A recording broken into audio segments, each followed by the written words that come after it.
Kalyan fans ఏపీలోనే CM అయితే మా పవన్ కళ్యాణ్ అని చెప్పేసి వాళ్ళు పీఎం కూడా అంటున్నారు. వాళ్ళు రెచ్చగొట్టడం మానుకుంటే ఇక్కడ ఉన్న ఏపీ ప్రజలన్నా ప్రశాంతంగా బతుకుతారు. అది మీ అయ్య జాగిరి అనడం తెలంగాణ ప్రజలను రెచ్చగొట్టడం. తెలంగాణ ప్రజలు తెలంగాణ ఎలా వచ్చింది, తెలంగాణలో ఎంతోమంది బలిదానాలు పొందినారు, ఆశా తమాషా వచ్చిందని కాదు. తెలంగాణ ఎంతోమంది ప్రాణత్యాగాలు, ఎంతోమంది బలిదానాలు చేస్తే రక్తంతో తడిచి వచ్చింది తెలంగాణ. ఆ రోజు ఏమన్నా ఈయన 11 రోజులు బోధినది ఎవరు చూడలే, ఎవరు టీవీలో ఏ న్యూస్లో రాలే. నేను 11 రోజులు పోరాడినా, నేను తెలంగాణ కోసం పోరాడి ఈడు నమ్మేవాళ్ళు ఎవరు లేరు. తెలంగాణ కష్టపడింది, తెలంగాణ తెచ్చింది కేసీఆర్, అది అందరికీ తెలుసు.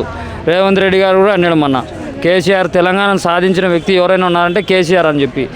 అటువంటిది వీళ్ళు సాధించి ఇంత జరిగిన తర్వాత వీళ్ళు మేము పార్టీ పెడతాం, మేము జెండా ఎగరేస్తామంటే ఎవరు ఊరుకోరు. తెలంగాణలో ప్రజలకు అన్యాయం జరుగుతుంది, పవన్ కళ్యాణ్ నేను వాళ్ళకి న్యాయం చేస్తానని చెప్పేసి మాట్లాడుతున్నారు. ఏం అన్యాయం జరుగుతుంది? వీళ్ళు కూడా అంటున్నారు అందరూ, తెలంగాణ ఏపీలో రాజధాని కట్టుకోమను, ఇక్కడ తెలంగాణలోకి వచ్చి మా పరిస్థితులు ఏమో ఆలోచన చేస్తాడు.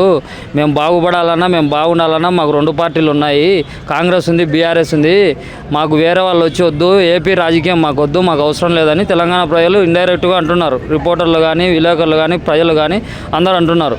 వీళ్ళు ట్రోల్స్ చేయడం, వీళ్ళు చేయడం ఒకటి మాట్లాడిన తర్వాత దానికి ఎదురుగా ఏదన్నా మాట్లాడాలా. ట్రోల్స్ చేయడం, వీళ్ళు ఈ చేయడం, అవి చేయడం వీళ్ళకి జన సైనికులకు అలవాటు అయిపోయింది. వీళ్ళు చిల్లర చేస్తున్నారు. కామెంట్లలో ఎవరైనా ఏదైనా పక్కా ఒకటి మాట్లాడితే దానికి అగేనెస్ట్గా మాట్లాడండి, సబ్జెక్టు మాట్లాడండి. అవన్నీ మాట్లాడారు. కామెంట్లో అసహ్యంగా పోస్ట్ పెట్టడం వాళ్ళు అంతే, వాళ్ళ పని అంతా. కామెంట్లలో మీరు చూసి ఎంత దారుణం అంటే, ఎవరైనా మాట్లాడితే ఒక మహిళలు కానీ ఎవరైనా కానీ కనీసం అంటే వాళ్ళు ఏమనుకుంటారు, వాళ్ళు బాధపడతారు అనేది కూడా లేకుండా కామెంట్ బాక్స్లలో ఇష్టానుసారంగా పెట్టడం, ఇవన్నీ అలవాటు అయిపోయింది. పచ్చ మీడియాకు, వీళ్ళ జనసేన వాళ్ళకు, వీళ్ళకు బాగా అలవాటు అయిపోయింది ఇదంతా.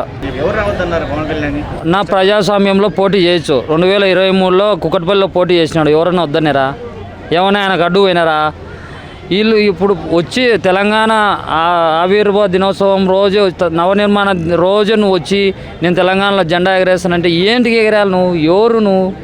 ఎప్పుడు ఏ పార్టీ నీది? ఏం కదా? ఎప్పుడు వచ్చింది? ఎప్పుడో తెలంగాణలో ఉండే ప్రజలు పార్టీ తెచ్చుకునేది బీఆర్ఎస్ పార్టీ, టీఆర్ఎస్ పార్టీ వీళ్ళే తెచ్చుకున్నారు. వీళ్ళకే హక్కు ఉంటుంది, నవనిర్మాణమైనా ఏదైనా. నువ్వు వచ్చి నేను పార్టీ జెండా ఎగరేస్తా అంటే ఎవరు ఊరుకుంటారు? వీళ్ళంతా ప్లానింగ్.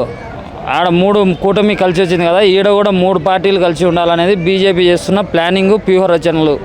ఇవన్నీ అందరూ తెలుసుకుంటున్నారు ప్రజలు కూడా. ఆడొచ్చి 3 పార్టీలు చేసింది ఏం లేదు, మళ్ళీ ఈడ 3 పార్టీలు వచ్చే వీళ్ళు అల్లకొల్లం అయిపోతారని చెప్పి తెలంగాణ ప్రజలు కూడా భయపడుతున్నారు. ఈరోజు AP deputy CM Pawan Kalyan అయ్యాక డిప్యూటీ సీఎం సైలెంట్ అయిపోయారని చెప్పి చాలా మంది అన్నారు. అక్కడ సైలెంట్ ఇక్కడ వైలెంట్ ఎందుకు అవుతారు? అదే ఆయన తెలంగాణ సీఎం కావాలనుకుంటున్నాడు.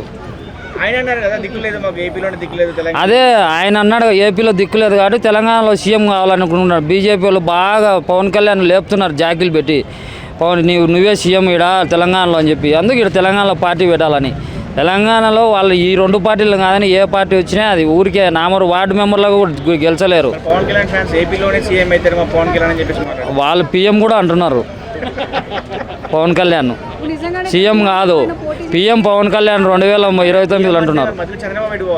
చంద్రబాబు నాయుడు అదే చెప్తున్నా కదా, వీళ్ళందరూ ప్రజలకు ఆలోచనలు, ప్రజల మీద దృష్టి పెట్టరు. ఎంతసేపు ఉన్నా కూడా పక్క రాష్ట్రంలో ఆడ సమస్యలు ఎన్ని ఉన్నాయి, ఏపీలో ఎన్ని హామీలు ఇచ్చినారు, ఇవన్నీ నెరవేరుస్తామనే ఆలోచన లేదు వీళ్ళకు. ఎంతసేపునే పక్క రాష్ట్రం మీద పడడం, అది పడడం, ఇది పడడం, ఏదో ఒకటి అనడం, వీళ్ళని రెచ్చగొట్టడం తెలంగాణ వాళ్ళను. ఇది అలవాటు అయిపోయింది. ఆల్రెడీ తెలంగాణలో 12 ఏళ్ళ నుంచి ఏపీలో వాళ్ళను అందరినీ బాగా చూసుకుంటున్నారు. అందరికీ ఏ లోటు లేదు. వాళ్ళు వస్తున్నారు, అందరు వ్యాపారాలు ఇక్కడే ఉన్నాయి, అందరు ఉన్నారు. వీళ్ళ వల్ల ఏమవుతుందంటే వీళ్ళ తెలంగాణ ప్రజలను రెచ్చగొడితే ఆంధ్ర వాళ్ళకి ఇబ్బంది అవుతుంది. ఇక్కడ ఉండే వాళ్ళకు వాళ్ళు రెచ్చగొట్టడం మానుకుంటే ఇక్కడ ఉన్న ఏపీ ప్రజలన్నా ప్రశాంతంగా బతుకుతారు. ఇంతవరకు ఏ సమస్య రానిలేదు, ఏపీ ప్రజలకు జోలికి ఎవరు రాలేదు. ఇలా వీళ్ళని రెచ్చగొట్టడం, పార్టీ పెట్టడం అంటే ఒకవేళ వీళ్ళు ఏపీ వాళ్ళందరూ ఎందుకు అని చెప్పి అంటే ఏ పరిస్థితి ఏంది, ఎక్కడ వాళ్ళ ఏపీ అంతా ఎందుకు వస్తారు? నా పార్టీ పెడితే ఎందుకు ఊరుకుంటారు తెలంగాణ వాళ్ళు? ఎందుకు అసలు ఎవరు నువ్వు? తెలంగాణలో పార్టీ పెట్టే హక్కు ఏముంది నీకు?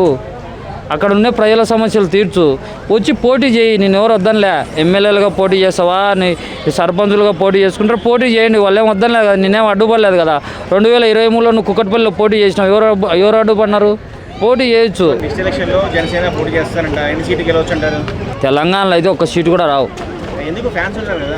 ఫ్యాన్స్ ఉంటే ఏముంది, మా ఏపీలో ఉన్నారు కదా ఫ్యాన్స్, లేరా ఆడి బూత్ ఏపీలో ఉన్న జనసేన ఫ్యాన్సే పవన్ కళ్యాణ్ సినిమా చూసే వాళ్ళే బూత్ దగ్గర వేరికి ఫ్యాన్కి నొక్కుతారు ఓటు. ఎందుకట్లా? అది అభిమానం, జగన్ మీద ఉండే అభిమానం. సినిమాల పరంగా వాళ్ళని అభిమానిస్తారు. మెగా ఫ్యామిలీ అంటే సినిమాల పరంగా ఎంతోమంది అభిమానించే వాళ్ళు చాలా మంది ఉన్నారు.